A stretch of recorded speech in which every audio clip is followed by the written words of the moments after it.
चलिए आज देखेंगे अकबर की राजपूत नीति।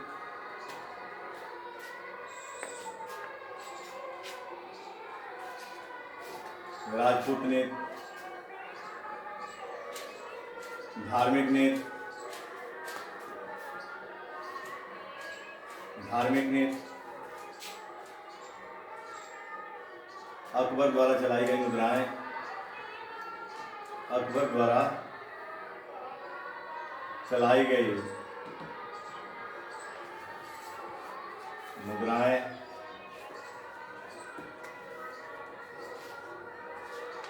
और अकबरकालीन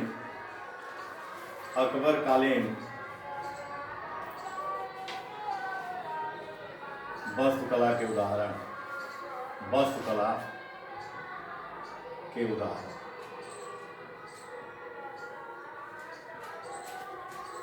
ठीक है। तो सबसे पहले हम अकबर की राजपूत नीति के विषय में अवगत होंगे। अकबर की राजपूत नीति दमन और समझौते पर आधारित थी और उसके राजपूत नीति का उद्देश्य अपने साम्राज्य का अस्थायित्व प्रदान करने के लिए राजपूतों का सहानुभूति प्राप्त करना था।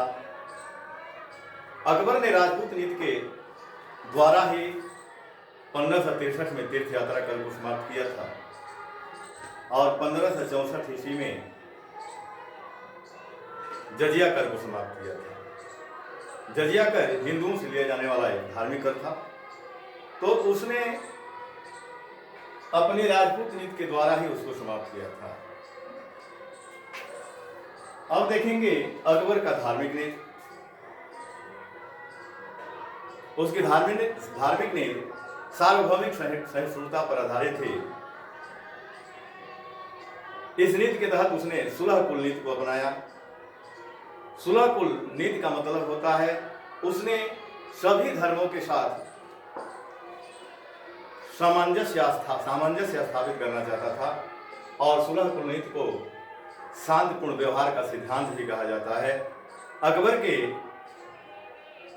धार्मिक नीति, उसके धार्मिक विचारों पर सबसे अधिक प्रभाव उसके शिक्षक अब्दुल लतीफ खान और सूफी विचारधाराओं का पड़ा था।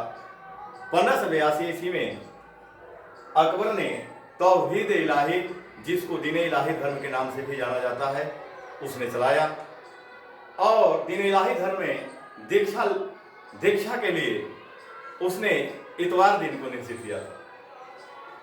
जैसे कि पहले भी मैंने बता दिया है आप लोगों को कि दीन इलाही धर्म का आचार्य अबुल फजल को बनाया था और उसमें सदस्यों की कुल संख्या 19 थी। एकमात्र हिंदू सदस्य बीरबल उसमें सदस्य बना था और अंतिम सदस्य जहांगीर था।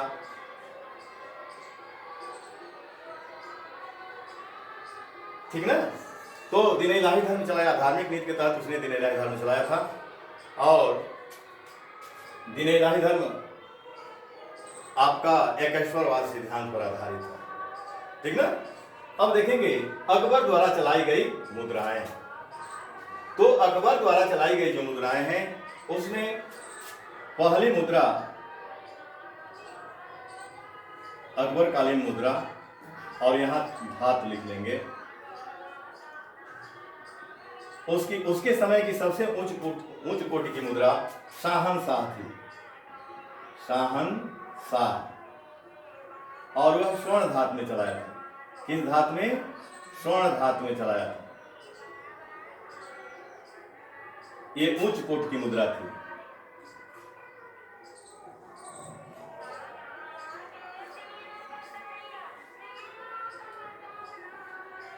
दूसरा संसद है, संसद, ये भी स्वर्ण धात में चलाया था। किस धात में? स्वर्ण धात में चलाया था और यह सबसे बड़ी मुद्रा थी। मुगल कालीन सबसे बड़ी मुद्रा संसद थी और इसका वजन 101 तोला के बराबर था। 101 तोला के बराबर।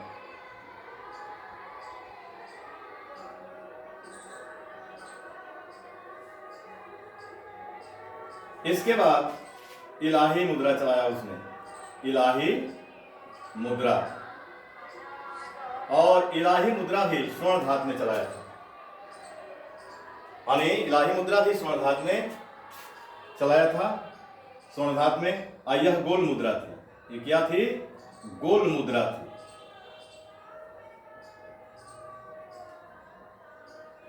ठीक ना? ये आकार में कैसी थी? गोल थी। ठीक ना बाबू? अब देखेंगे चौथी मुद्रा जलाली।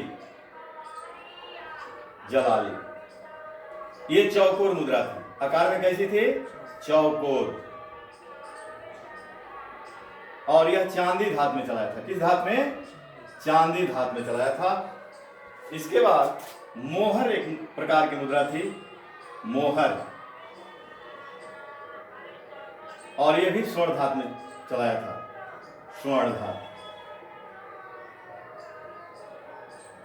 ठीक ना? इसके बाद रुपया मुद्रा थी, रुपया चांदी धातु में थी, चांदी धातु में। ठीक ना? तो ये अकबर द्वारा चलाई गई मुद्राएं हैं। शहंशाह स्वर्ण धातु में चलाया था, संसद स्वर्ण धातु में चलाया था, और ये वजन में सबसे भारी मुद्रा थी। इसका वजन था 101 तोला के बराबर ये मुद्रा थी। उसके बाद इलाही चलाया, ये आकार में गोल थी और स्वर्ण धातु में चलाया था। उसके बाद मोहर, ये स्वर्ण धातु में चलाया। रुपया ये चांदी धातु में चलाया। ठीक ना? अब देखेंगे कि अकबर कालीन वास्तुकला के उदाहरण। अरे वास्तुकला, स्थापत्य कला जिसको कहते हैं, इसका उदाहरण क्या है तो इसको देख लेंगे।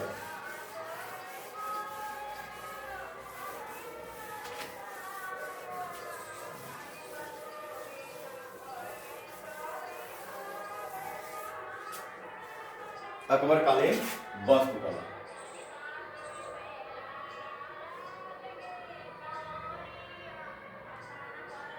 तो उसने आगरा में एक किला का निर्माण कराया, एक किला का निर्माण कराया।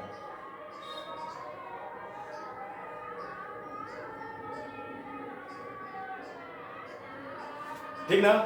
और यहीं पर जहांगीरी महल भी बनाया था, जहांगीरी महल। ठीक ना? आगरा के किला में जो आगरा का किला है उसका निर्माण अकबर ने 1565 से 1577 के बीच में कराया था। 1577 ईस्वी के बीच में हुआ इसका निर्माण, आगरा के किला का निर्माण। अब देखेंगे फतेहपुर सीकरी में निर्मित भवन। दूसरा पॉइंट, फतेहपुर सीकरी, फतेहपुर सीकरी।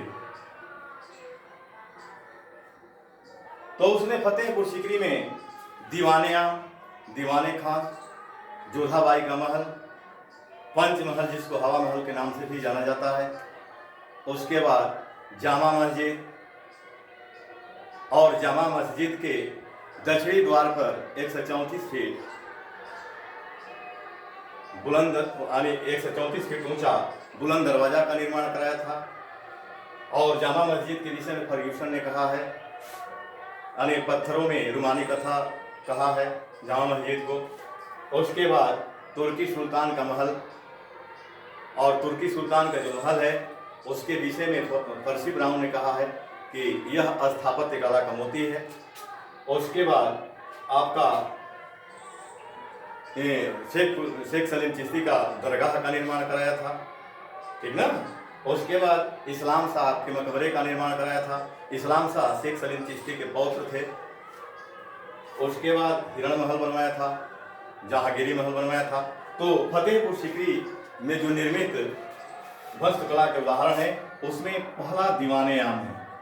क्या है? दीवान ए आम। दीवाने आम, आम जनता की सभा के लिए दीवाने आम का वो निर्माण कराया था। फिर दीवाने खास, दीवान ए खास।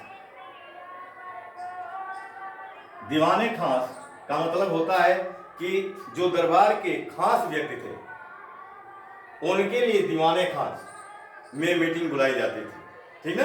ये आम जनता की मीटिंग के लिए बनवाया गया था दीवाने आम को, और दीवाने खास को खास व्यक्तियों के लिए बनवाया था, ठीक ना। उसके बाद जोधाबाई का महल, जोधाबाई का महल,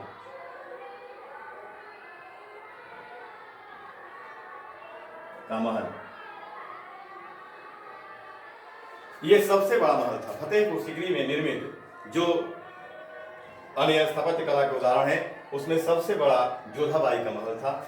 उसके बाद चौथा पंचमहल, पंचमहल,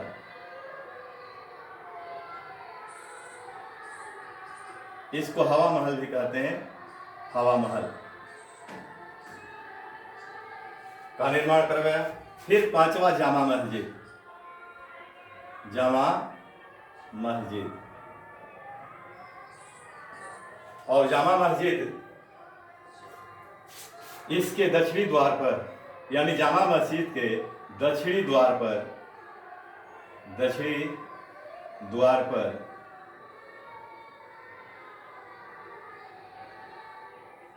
गुजरात विजय के स्मृति में, गुजरात विजय के स्मृति में उसने 134 फीट ऊंचा, 134 फीट ऊंचा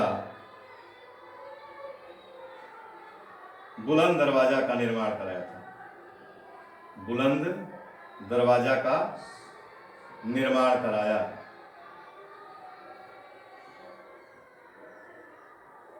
ठीक ना, मिटा दें इसको।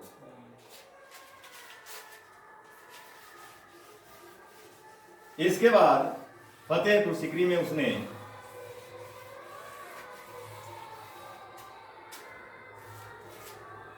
शेख सलीम चिश्ती का दरगाह बनवाया, शेख सलीम चिश्ती का दरगाह बनवाया।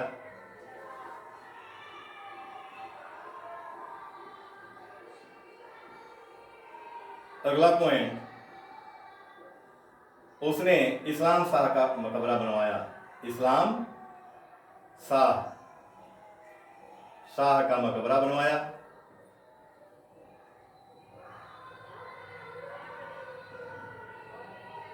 और ये कौन थे? शेख सलीम चिश्ती के पौत्र थे।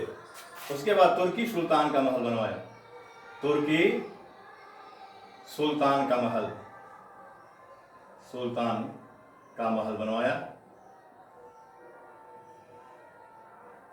और इसको पर्सी ब्राउन ने आस्थापत्य कला का मोती कहा है। क्या कहा है? आस्थापत्य कला का मोती। यानी तुर्की सुल्तान का जो महल है उसको पर्सी ब्राउन ने आस्थापत्य कला का मोती कहा है। उसके बाद जहांगीरी महल यहां भी बनवाया, फतेहपुर सीकरी में भी जहांगीरी महल बना है, जहांगीरी महल।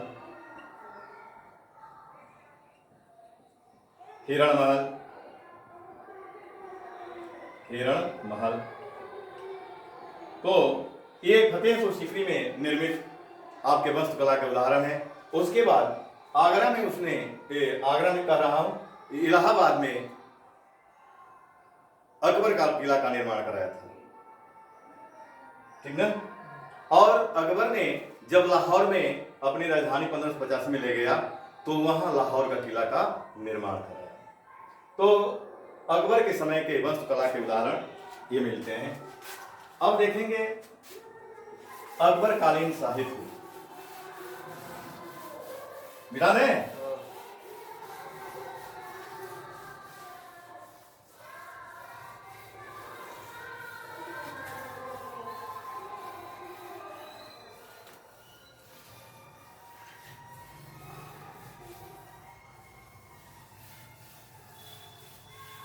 देखिए अकबर कालीन साहित्य जो है, यहां से प्रश्न बार बार बनते हैं।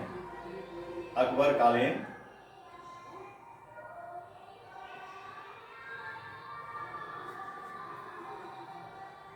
साहित्य,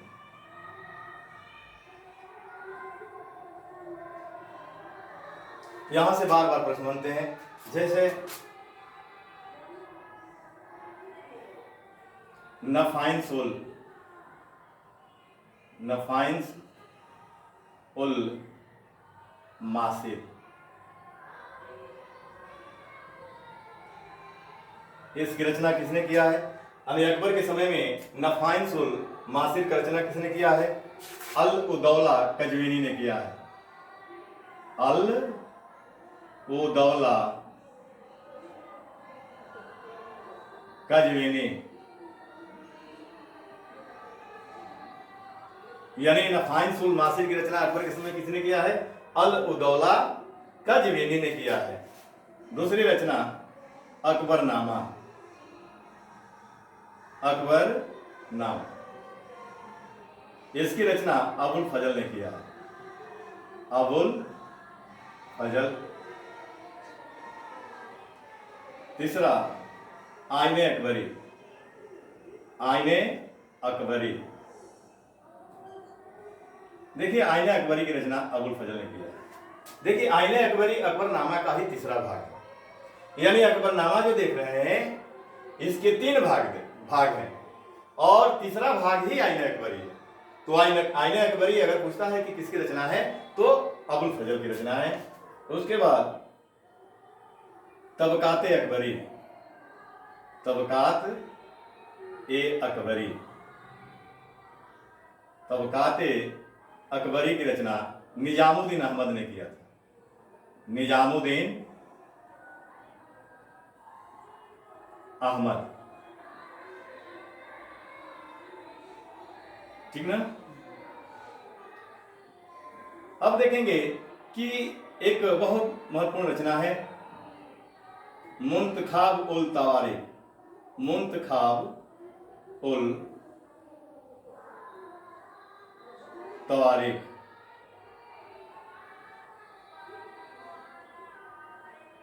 और ये रचना अब्दुल कादिर बदाऊनी की है। किसकी रचना है?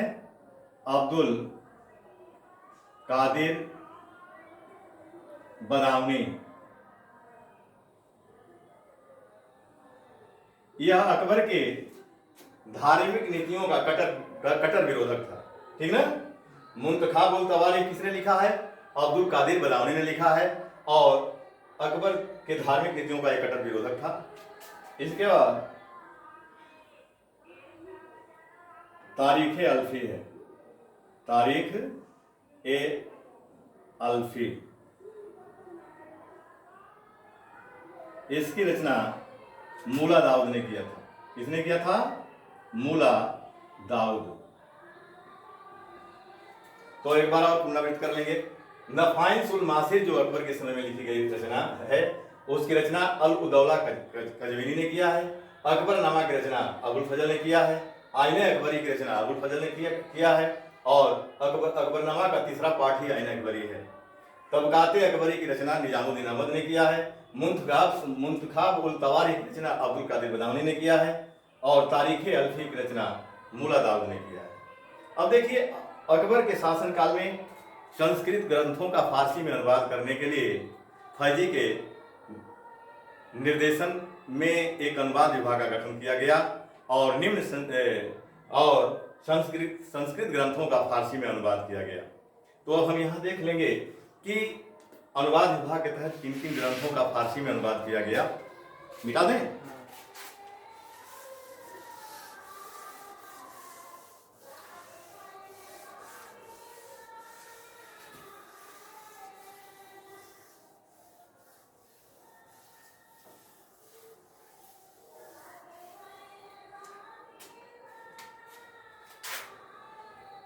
अनुवाद विभाग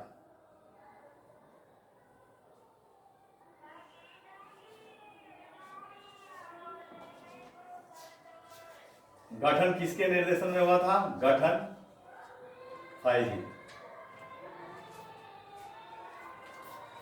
फैजी के निर्देशन में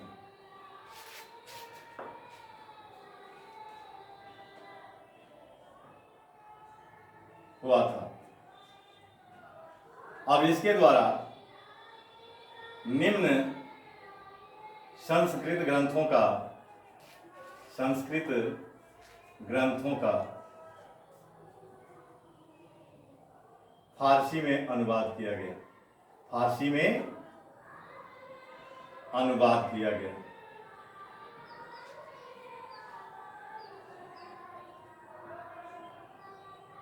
ठीक ना। अब देख लेंगे कि किन किन ग्रंथों का फारसी में अनुवाद किया गया। जैसे यहां लिख लेंगे संस्कृत ग्रंथ, यहां लिख लेंगे संस्कृत ग्रंथ, और फारसी भाषा के अनुवादक।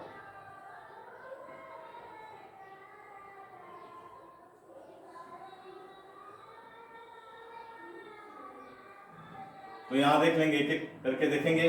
जैसे महाभारत,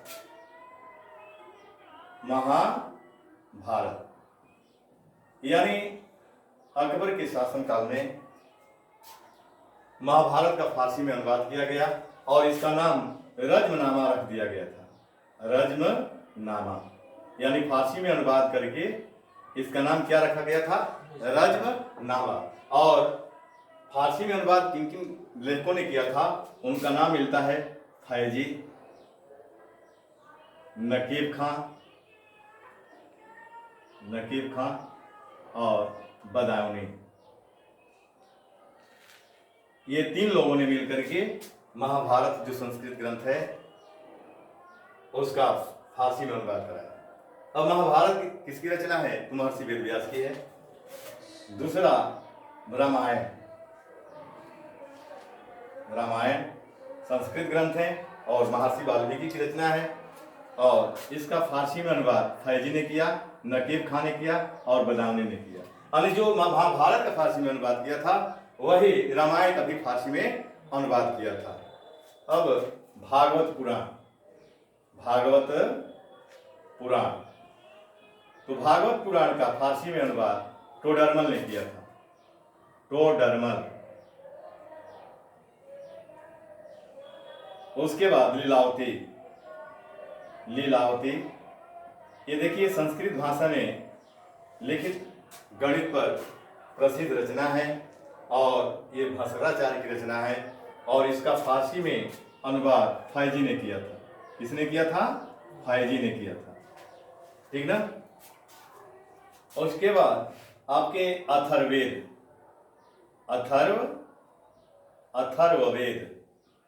4 वेदों में जो अंतिम वेद अथर्ववेद है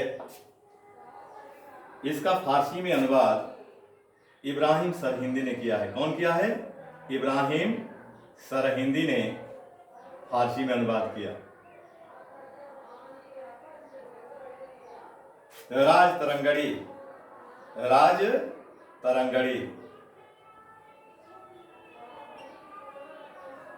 तो राज तरंगड़ी का फारसी में अनुवाद मौलाना शौरी ने किया है। मौलाना शौरी। कहीं कहीं शाहाबादी ही मिलता है तो शौरी को ही शाहाबादी भी कहते हैं। शाहाबादी। अब देखेंगे पंचतंत्र। अच्छी बताइए, ये राज तरंगड़ी किसकी रचना है?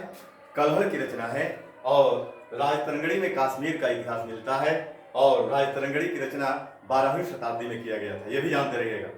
यानी राज तरंगड़ी की रचना कब किया गया था? 12वीं शताब्दी में। और किसने किया था? यानी कलहर ने किया था। इस रचना में कश्मीर का इतिहास मिलता है। ठीक ना। अब देखिए पंचतंत्र, ये विष्णु शर्मा की रचना है। किसकी रचना है? पंचतंत्र विष्णु शर्मा की रचना है और इसका फारसी में अनुवाद अबुल फजल ने किया है। किसने किया है? अबुल फजल। ठीक ना। उसके बाद एक और रचना फारसी में किया गया लेकिन वो तुर्की भाषा में है, बाबरनामा।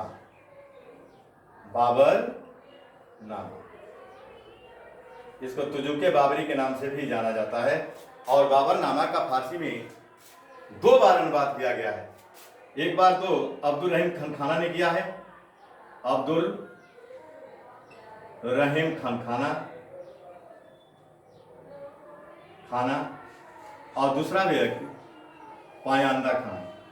पायंदा खां। तो बाबरनामा का फारसी में अनुवाद 2 बार हुआ है, अब्दुल रहीम खान खाना ने भी किया है और पायंदा खान ने भी किया है, ठीक ना। तो ये आपके अकबरकालीन रचनाएं हैं। अनुवाद विभाग में जो अनुवादित आपके संस्कृत ग्रंथ हैं उसके विषय में आप जानें। अब देखेंगे वास्तुकला में, अकबर के वास्तुकला में, इसको मैं नहीं बताया, जैसे 1605 ईस्वी में अकबर का निधन पेचिश रोग के कारण हो गया था और उसे आगरा के निकट सिकंदरा में दफना दिया गया। यानी कहने का मेरा मतलब है कि अकबर का जो मकबरा है सिकंदरा आगरा में है, ठीक ना। तो ये अकबर से संबंधित अभी तक आप जानकारी हासिल किए, आज यहीं तक रहने दिया जाए।